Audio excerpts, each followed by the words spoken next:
You want to do what with the murder jellies? Captain Rodriguez's jaw, dropped so far I thought it might need calibration. The way his eyes bulged reminded me of those old Earth cartoons where characters' eyeballs would literally pop out of their heads. I sighed, running a hand through my disheveled hair. They're not murder jellies, sir. The Sildrathi are a sentient species facing extinction, and they've killed every other species that's tried to help them.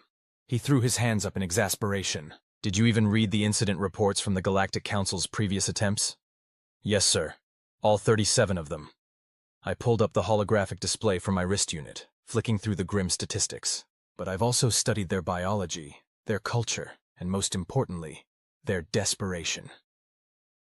The captain's office aboard the Terran Hope suddenly felt very small. The various alien artifacts and diplomatic awards that usually made the space feel distinguished now seemed to be closing in, judging my apparent insanity along with my superior officer. Listen, Maya.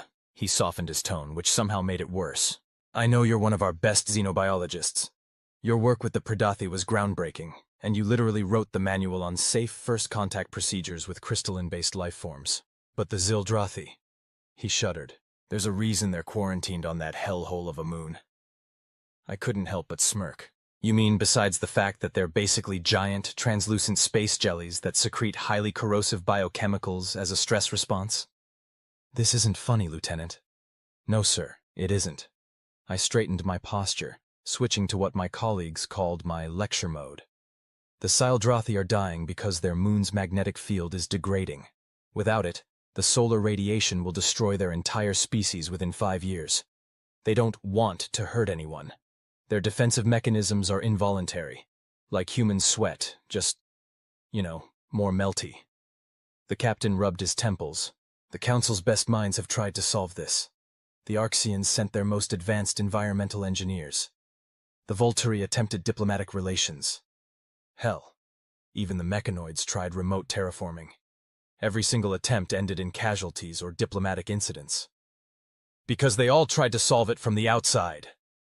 I pulled up another hologram, this one showing the intricate neural patterns of a Sildrathi consciousness. No one's ever attempted to truly understand them from the inside, to learn their language, their thought patterns, because getting close enough to study them means getting close enough to be dissolved into your component atoms. The captain stood up, pacing behind his desk. Maya, I cannot authorize a suicide mission. I grinned. What if I told you I've already solved the acid problem? He froze mid-pace. I'm listening. Remember that experimental biosuit I've been working on? The one based on tardigrade DNA and enhanced with Predathi crystal lattice structures? The one R&D said was a fascinating waste of resources? That's the one. I couldn't keep the pride out of my voice. I finished it last week. Successfully tested it against every known corrosive substance in our database, including synthetic versions of Sildrathi secretions. The captain slowly sank back into his chair. Even if, and that's a massive if, your suit works, how do you plan to communicate with them? Every linguistic expert who's tried has failed to decode more than basic concepts. That's because they were trying to translate words. I tapped my temple. The Sildrathi don't think in language, they think in patterns. Electromagnetic patterns, to be specific. Their entire consciousness is basically a living bioelectric field. And this helps us how? I pulled up one final hologram, my piece de resistance, because I've modified a neural interface to match their frequency. In theory, I should be able to communicate with them directly, mind to whatever they have that passes for a mind. In theory? He repeated flatly. Look, sir. I leaned forward, placing my hands on his desk. Humanity has a pretty spotty track record when it comes to helping other species. We've got a reputation as death worlders, crazy apes from a high-gravity death trap who somehow stumbled their way into space. But maybe, just maybe, that's exactly what the Sildrathi need right now. Someone crazy enough to try the impossible. The captain was quiet for a long moment, studying me with an intensity that would have made most junior officers squirm. Finally, he spoke. You really think you can save them? No, sir, I smiled. I think they can save themselves. They just need someone to show them how. He sighed deeply, the sound of a man who knew he was probably going to regret his next words. Submit a formal proposal. Include every safety protocol, backup plan, and worst-case scenario you can think of. I'll review it personally before taking it up the chain. Already done, sir. I transferred a file from my wrist unit to his desktop. Been working on it for the past 3 months. He barked out a laugh. Of course you have. Dismissed, Lieutenant. Try not to start an interstellar incident before I finish reading this novel you've written. I saluted and turned to leave, but his voice stopped me at the door. Maya? Yes, sir? If this gets approved, don't make me regret it. Wouldn't dream of it, sir. Turns out reading about corrosive alien jellies and actually standing face to membrane with one are two very different experiences. The Sealdrathi towering before me was easily 3 meters tall, its translucent body pulsing with patterns of bioluminescence that would have been beautiful if I wasn't hyper-aware of its ability to reduce me to a puddle of goo. Easy there, big fella, I murmured, trying to keep my heart rate steady as my suit's sensors screamed warnings about the increasing acidity in the air. I'm not here to hurt you, I just want to talk. The Sealdrathi's outer membrane rippled, creating a wave of light that my neural interface translated as confusion, threat, curiosity. The combination made my temples throb. Different, dangerous Deathworlder, came the response in my mind. It wasn't so much words as concepts, emotions, and memories all rolled into one overwhelming package. That's right, I said aloud, even though I knew it was unnecessary. The neural link would translate my thoughts. I'm different, but different isn't always bad. Previous helpers, pain, death, regret, the Sealdrathi transmitted. A cascade of images flooded my mind. Other alien species trying to approach. The Sealdrathi's involuntary defense mechanisms activating. The horror as their would-be saviors dissolved or fled in terror. I took a careful step forward, fighting every instinct that screamed at me to run. I know about the others, but I'm not them. Look. I deliberately raised my suited arm, letting their corrosive atmosphere wash over it without effect. I came prepared. The massive jelly shifted, its internal structures rearranging in what my research suggested was surprise. Protection, innovation, hope? Exactly. Hope. We can help each other, but you have to trust me. Can you show me your stabilization chambers? The Sealdrathi pulsed with uncertainty, then began to glide toward one of the massive crystal formations that dotted the moon's surface. I followed, trying not to think about how I was probably the first non-Sealdrathi to see these structures up close and survive. The chamber itself was a marvel of bioengineering, a massive crystalline structure filled with a swirling electromagnetic field that the Sealdrathi used to regulate their basic biological functions. But even my untrained eye could see it was failing. The field flickered erratically, and stress fractures ran through the crystal walls. Death, approaching helpless, my guide transmitted, its usual patterns taking on a darker, more chaotic tone. Not helpless, I corrected, already taking readings with my suit's sensors. Never helpless. You've survived on this moon for thousands of years. You've adapted to conditions that would kill most species instantly. You're not going to die out now, not if I have anything to say about it. Why help risk death? The question came with undertones of genuine confusion and a hint of what I think was respect. I thought carefully about my answer, knowing they would sense any attempt at deception. Because that's what my species does. We see impossible problems and we just can't help ourselves. We have to try to solve them. It's probably why we survived our death world in the first place. The Sealdrathi's bioluminescence shifted to a pattern I hadn't seen before. Understanding, similarity, survival. More concepts flowed through the link. Their own species struggled to evolve, to adapt, to overcome the harsh conditions of their home. Exactly, I exclaimed, excitement overriding my earlier caution. We're not so different. We both come from worlds that tried to kill us, and we both said no thanks to extinction. And right now, my crazy Deathworlder adaptations might be exactly what you need. I pulled up a holographic model of my proposal, a modified version of their stabilization chambers that would incorporate elements of my biosuit's protective technology. See, the problem isn't just the failing magnetic field. It's that your current chambers can't adapt fast enough to the changing conditions. But if we combine your bioelectric field manipulation with some engineered crystal structures based on Earth extremophiles. The next few hours were a blur of technical exchanges, biological concepts, and the occasional burst of corrosive panic when I got too excited and moved too quickly. But slowly, steadily, the Sealdrathi began to understand my proposal. More importantly, they began to hope. Possible survival gratitude, my guide transmitted as we finished reviewing the preliminary designs. But danger, to you, unacceptable. I laughed, the sound echoing strangely in my helmet. Danger is my middle name. Actually, it's Elena, but that's not nearly as cool. The Sealdrathi's response was a complex wave of amusement, concern, determination. Together adapt, survive. Hell yeah, I grinned. That's the spirit. Though, maybe ease up on the excitement there, big guy. Your pH levels are starting to make my suit nervous. 3 months later, I stood before the Galactic Council, trying not to fidget as 24 different species stared at me with various combinations of their sensory organs. Let me get this straight. The Arxian representative's translation matrix struggled to convey their disbelief.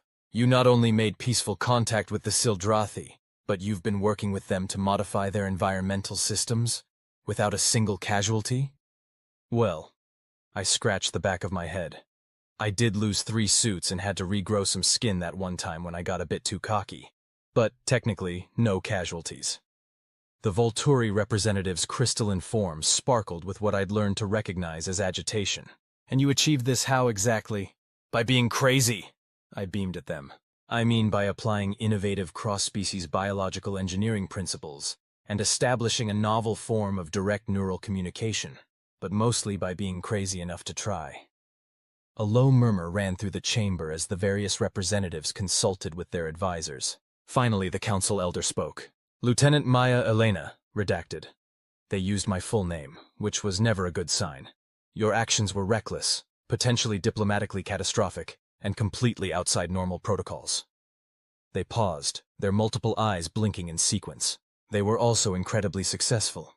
The council hereby officially recognizes your achievement and approves the continuation of the Sildrathi preservation project under your leadership. I managed to maintain my professional demeanor for about 3 seconds before pumping my fist in the air. Yes, thank you, honored representatives. The Sildrathi and I appreciate your support. As I left the chamber, my comm unit chimed with a message from Captain Rodriguez. Congratulations. Try not to adopt any more deadly alien species without running it by me first. I grinned as I typed my response. No promises, sir. I heard the magma dragons of Kepler 186f need help with their volcano problem. Error. Message not sent. Captain Rodriguez has preemptively blocked all project proposals for the next solar month. Some people just can't handle a little Death Worlder initiative. The thing about saving an entire species is that it doesn't happen overnight. It takes months of work, countless setbacks, and more than a few close calls. But standing here now, watching the first new stabilization chamber come online, every melted suit and chemical burn was worth it. The chamber hummed with power, its crystal walls pulsing with a combination of Sildrathi bioelectric fields and engineered extremophile proteins. The magnetic field it generated was stronger, more stable, and most importantly, self-adapting to the moon's changing conditions. Success, joy, future. My original Sildrathi guide, whom I'd taken to calling Sparky in my head, transmitted. Their entire form was glowing with patterns I'd learned to associate with their version of celebration. Yeah, I agreed, wiping a totally professional tear from my eye inside my helmet. You guys did it. We together did it, Sparky corrected, sending along a complex emotion that my neural interface translated as something between gratitude and family. I was about to respond when my suit's sensors picked up something unusual. The other Sildrathi in the chamber had begun to pulse in sync, creating a harmonized bioelectric field that made my hair stand on end even through the suit. Watch, learn, gift, Sparky transmitted as the synchronized pulsing reached a crescendo. The air itself seemed to shimmer, and then... well, the only way I can describe it is that the Sildrathi began to sing. Not with sound, but with light and electricity and patterns that bypassed my eyes entirely and went straight to my brain. It was their history, their struggles, their hopes for the future, all wrapped up in a display that would have made Earth's best light shows look like a kid with a flashlight. And in that moment, watching these amazing aliens celebrate their survival with a display of pure joy that could literally melt faces, I understood something fundamental about humanity's place in the galaxy. We weren't just Death Worlders, crazy apes who survived against all odds. We were bridges. Our very adaptability, our willingness to rush in where others feared to tread, made us uniquely suited to help other species overcome their own challenges. Sure, sometimes that meant building acid-proof suits and risking dissolution. Sometimes it meant spending months learning to communicate through patterns of light and electricity. And sometimes it meant standing in a chamber full of deadly alien jellies, trying not to cry because they just wrote you into their species' equivalent of an epic poem. But that's what humans do. We see the impossible, and we say, hold my coffee, or in this case, hold my molecular stabilizer. We dive into acid pools to help stranded alien species. We engineer solutions to problems other species deemed unsolvable. And we do it all while making terrible puns and probably violating at least 3 safety protocols. Because at the end of the day, maybe that's what humanity fuck yeah really means. Not that we're the strongest or the smartest or even the most stubborn, though we're definitely up there in the stubbornness category. But that we're crazy enough to try, adaptable enough to succeed, and just human enough to do it all with a smile and a bad joke. Future together, family? Sparky transmitted as the light show began to fade. I grinned inside my helmet. Yeah, big guy, family. Just try not to get too excited at the reunion dinners. These suits are expensive to replace. The resulting wave of Zildrothi laughter was probably visible from orbit. It also melted part of my backup sensor array, but hey, what's family without a few chemical burns between friends? End of log. Lieutenant Maya Elena. Redacted. Xenobiology Division. Terran Space Force. Addendum. Request for additional suit funding pending. Again. You did what? With the quantum entanglement matrix?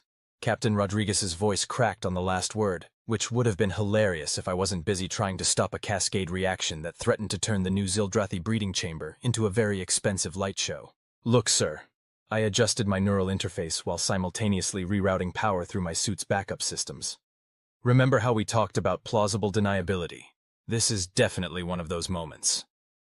Through the holographic communication link, I could see him pinching the bridge of his nose, a gesture I'd grown very familiar with over the past year. Lieutenant, when the Galactic Council approved the Zildrothi Preservation Project, I don't recall experimental quantum physics being part of the proposal. Technically, I ducked as a stream of particularly excited Zildrothi bioelectric discharge arced overhead. It wasn't experimental until about 20 minutes ago. Also, quick question. How do you feel about temporal paradoxes? Maya Elena, redacted. If you tear a hole in space-time. No, nothing that dramatic, I assured him, frantically waving at Sparky to dial back their enthusiasm before they accidentally turned my newest suit into modern art. Just a tiny, temporal hiccup. Barely worth mentioning, really. Excitement, discovery, time loops. Geez, Sparky transmitted, their entire form pulsing with patterns that made my teeth vibrate. Not helping, big guy, I muttered through gritted teeth. The captain's hologram flickered as he leaned forward. Lieutenant, I need you to explain, in small words that won't give me an aneurysm, exactly what is happening down there. I took a deep breath, watching as the quantum readouts slowly stabilized. So, you know how the Zildrothi reproduce by quantum splitting their consciousness across multiple temporal states? I did not know that, no. Well, surprise. Neither did we until last week. Turns out those stabilization chambers we helped them build, they're actually more like temporal incubators. The Zildrothi don't just need protection from radiation. They need stable quantum states to properly duplicate their neural patterns during reproduction. Previous attempts failed, fragmented. Sparky added helpfully, sending along memories of failed splitting attempts that made my head spin. Literally, I had to grab onto a crystal formation to stay upright. Right, I continued, trying to ignore the lingering sensation of being in multiple timelines at once. The old chambers couldn't maintain quantum coherence, which is why their population was declining. But thanks to some creative engineering and a slightly unorthodox application of human temporal theory. Lieutenant, the captain's voice had that dangerous calm I'd learned to recognize. Are you telling me you're helping the Zildrothi reproduce by manipulating quantum temporal states? Would you believe me if I said no? Maya? Okay, yes, but in my defense, it's working brilliantly. I gestured to where several newly split Zildrothi were practicing their first bioelectric pulses. We've already successfully facilitated 3 quantum splits, and the temporal variance is well within acceptable parameters. Mostly. The captain was quiet for a long moment. Define mostly. Well, I checked my suit's chronometer, which was currently displaying 3 different times simultaneously. There might be a small issue with local temporal stability. Nothing serious. Just don't be surprised if your morning coffee takes slightly longer to cool down for the next few days, or weeks. Time is kind of subjective right now. Amusement, pride, bar temporal physics is fun. Again, Sparky's transmission was accompanied by a light show that temporarily reversed the polarity of my suit's magnetic shielding. For the love of Sparky, we talked about this! Excitement equals acid, remember? I quickly reset my suit's systems before turning back to the captain's increasingly resigned hologram. Sir, I promise everything is under control. The quantum fluctuations will stabilize once the new Zildrothi finish integrating their consciousness splits, and the temporal distortions are completely localized to the moon's surface. Probably. Probably, he repeated flatly. Almost definitely. I paused as one of my sensors started blinking urgently. Although, you might want to warn the kitchen staff that tomorrow's breakfast might technically happen yesterday. The captain's hologram flickered again, this time from him throwing his hands up in exasperation. Just tell me one thing, Lieutenant. Are we at risk of another incident like the Great Cafeteria Singularity of last month? Sir, that was barely a singularity. More of a temporal hiccup, really, and I fixed it. The coffee machine is still serving beverages from 3 different timelines. Look on the bright side. Free temporal coffee refills. Concern, inquiry, human consumption of temporal beverages? Sparky transmitted, their pattern shifting to what I'd learned to recognize as their scientific curiosity mode. Not now, Sparky, I muttered. Though, actually, that might explain some things about last week's staff meeting. The captain's hologram started to fade. I'm going to pretend I didn't hear that. Submit your report, your full report, by 0800 tomorrow. And Maya? Yes, sir? Try to make sure tomorrow actually happens in chronological order this time. The hologram winked out before I could argue that linear time was really more of a suggestion anyway. Success, progression, temporal stability achieved, Sparky announced proudly, their form rippling with celebratory patterns that only slightly melted the nearby monitoring equipment. I turned to observe the newly split Zildrathi, their young consciousnesses already beginning to form unique bioelectric patterns. Despite the temporal chaos and the constant threat of dissolution, watching them thrive made all the quantum headaches worth it. You know what, Sparky? I think we're actually getting pretty good at this impossible problem-solving thing. Agreement, pride, future possibilities. Yes, their transmission came with a cascade of potential projects and ideas that made my neural interface spark warningly. Whoa there, big guy. One quantum temporal biological breakthrough at a time, okay? Let's make sure these little ones are stable before we start thinking about... I squinted at the complex pattern they were projecting. Did you just suggest teaching them to quantum tunnel? Enthusiasm, potential, why not? I laughed, already imagining the captain's face when I inevitably had to explain why parts of the moon were occasionally phasing out of normal space-time. You know what? Why not indeed? But first, let's work on your excitement control. I'm running out of backup suits, and R&D is starting to ask uncomfortable questions about my requisition forms. As if on cue, my suit's integrity alarm started blinking. Again. Apology or amusement, humans are fragile but persistent. That's us, all right. I grinned, manually overriding the alarm. Too stubborn to die, too curious for our own good, and just crazy enough to help quantum jellyfish break the laws of physics. Speaking of which, I pulled up a new holographic display. Want to see what happens if we combine your bioelectric fields with a modified Heisenberg compensator? The resulting surge of enthusiasm from every Zildrathi in the chamber temporarily reversed gravity and turned all my sensor readings into palindromes. I quickly sent a message to the captain. Sir, hypothetically speaking, how do you feel about alternative dimensions? Error. Message not sent. Captain Rodriguez has enabled temporal message filtering for the next quantum cycle. Some people just can't appreciate the finer points of experimental xenoquantum biology. Log addendum. Project status update. Temporal variance, mostly stable. Plus 3 quantum cycles. Suit integrity, 47% and falling. Number of successful quantum splits, 8. Number of accidental dimension hops, only 2 this week. Coffee machine. Status, still temporally ambiguous. Personal note. Maybe we should hold off on telling the Council about the quantum tunneling thing. At least until I figure out how to get Tuesday to stop happening twice. End log. Lieutenant Maya Elena redacted. P.S. If anyone finds my spare chronometer in Dimension 7B, please return it to linear time. The paperwork for interdimensional equipment loss is a nightmare. What do you mean they're evolving? Captain Rodriguez's hologram flickered in sync with his eye twitch. At this point, I was pretty sure he kept a dedicated stress relief station next to his desk just for our conversations. Well, sir. I adjusted my newest suit's quantum dampeners while watching a group of young Zildrathi practice their newly developed abilities. Remember how we solved their reproduction problem with those quantum temporal chambers? You mean the ones that turned last month's staff meeting into a quantum superposition of every possible agenda topic simultaneously? That was an accident. And besides, we finally got Engineer Thompson unstuck from that probability loop last week. I paused thoughtfully, though he does still occasionally solve problems before they happen. Progress, adaptation, excitement. Danny Sparky pulsed nearby, their form now sporting intricate patterns that definitely weren't there last week. The thing is, I continued, ducking as a young Zildrathi accidentally phased through a wall, the quantum exposure during reproduction seems to have accelerated their natural evolution. They're developing new abilities faster than we can document them. The captain pinched the bridge of his nose so hard I worried he might leave a permanent mark. What kind of abilities are we talking about? Oh, nothing too dramatic. Just some minor quantum manipulation, occasional temporal displacement, the ability to exist in multiple probability states simultaneously. I trailed off as one of the youngsters successfully divided their consciousness across 3 different timelines while playing what appeared to be a 4-dimensional version of tag. That's your definition of nothing too dramatic? Would this be a bad time to mention they've started showing signs of basic reality warping? The hologram froze. They what? Demonstration joy, look what we can do. Sparky transmitted enthusiastically, gathering a group of young Zildrathi for what they called a simple demonstration.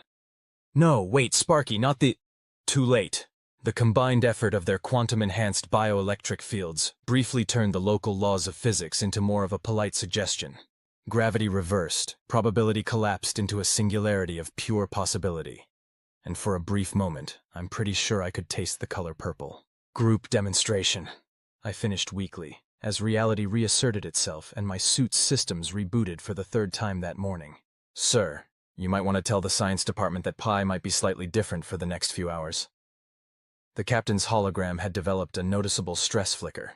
Lieutenant, when I approved this project, it was to help an endangered species survive. How did we get from save the space jellies to accidental evolution into reality-warping quantum beings? In my defense, sir, their natural quantum nature made this kind of evolution theoretically possible all along. We just accelerated it a bit. With science. Pride, achievement, humans helped unlock potential. Sparky's transmission came with a complex series of quantum calculations that made my neural interface smell like burnt toast. Besides, I added quickly, they're being very responsible with their new abilities. Mostly. We've only had one minor incident with the fabric of spacetime, and I'm pretty sure that tear will heal on its own. Eventually. Maya. And the probability cascades are completely under control now. We barely create any alternate timelines these days. Well, except on Tuesdays. Tuesdays are still temporally ambiguous. The captain looked like he was seriously reconsidering his career choices. Please tell me you at least have safety protocols in place. Of course! We've established strict guidelines for quantum manipulation, temporal displacement, and reality warping. No unauthorized dimension hopping, no probability manipulation without proper supervision, and absolutely no using quantum tunneling to sneak extra desserts from the cafeteria.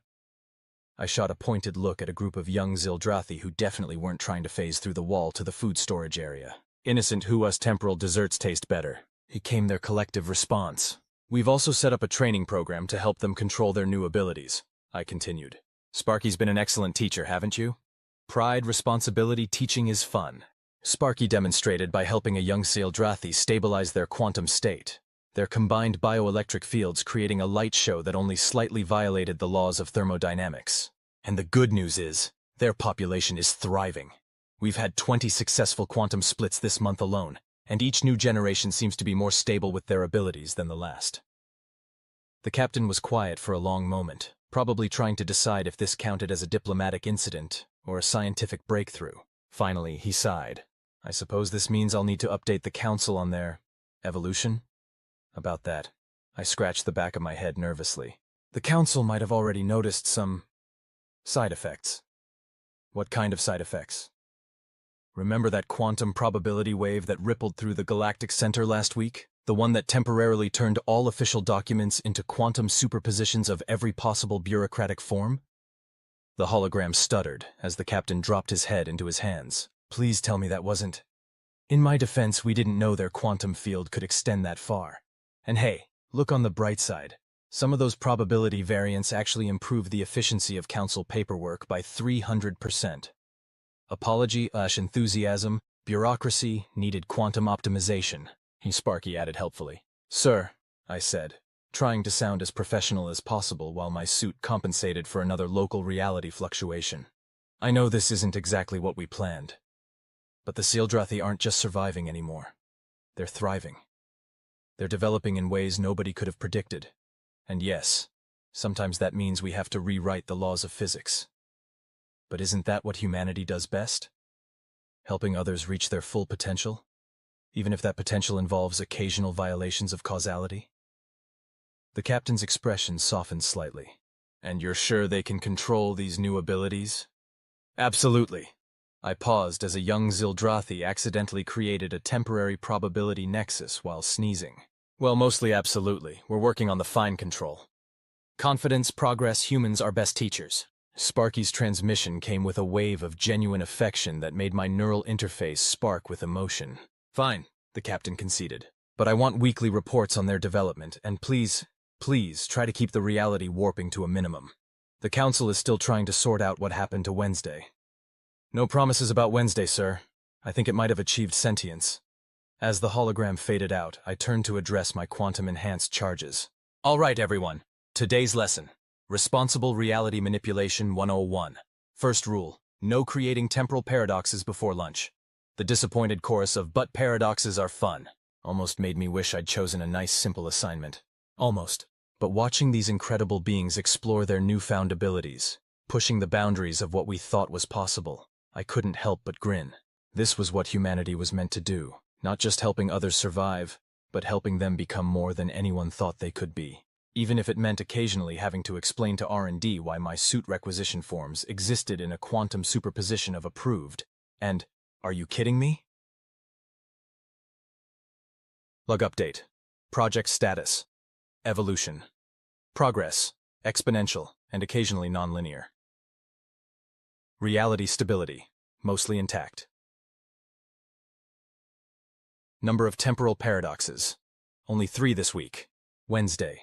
Status. Still investigating. Suit integrity. Quantum uncertainty applies. Personal note. Maybe we should warn the council about the possibility of spontaneous probability cascades during their next session. On the other hand, their regulations could probably use some quantum optimization. End log. Lieutenant Maya Elena, redacted. P.S. If anyone receives this log before it was written, please disregard. Temporal causality is more of a guideline these days. Jane.